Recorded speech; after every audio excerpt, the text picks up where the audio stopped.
இது walking place மாதிரி கிட்டத்தட்ட ஒரு 2-3 கிலோமீட்டருக்கு மேலே நீண்டு போகுது. இங்கே பார்த்தீங்கன்னா போட்டிங் போகலாம். இதில் காலைல மார்னிங் 6 to ஈவினிங் 6 o'clock வரைக்கும் போட்டிங் போகலாம். இங்கேருந்து ராமரோட பாதம் இருக்கிற அந்த கோயில் வரைக்கும் போட்டிங் கூட்டு வருவாங்க. 70 ரூபா சார்ஜ் பண்ணுவாங்க. காலைல மார்னிங் தான் அது அலவுடு. நான் இப்போ வந்தேன், வர்றதுக்கு ஒரு 4 மணிக்கு வந்தேன். எல்லாம் செக்இன் பண்ணிட்டு சுற்றி கோயிலை சுற்றி பார்த்து வர்றதுக்குள்ளே லேட் ஆகிடுச்சு. நான் வரும்போது தான் லாஸ்ட் போட் வந்துட்டு இருந்துச்சு. இதுக்கப்புறம் காலைல தான் அப்படின்ட்டாங்க. காலைல போகணும்.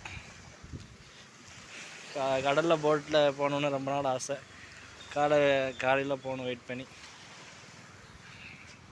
ரூம் இனிமேல் தான் புக் பண்ணணும். ரூம் இன்னும் புக் பண்ணல. இதுக்கப்புறம் தான் புக் பண்ணி செக்இன் பண்ணிட்டு போகணும்.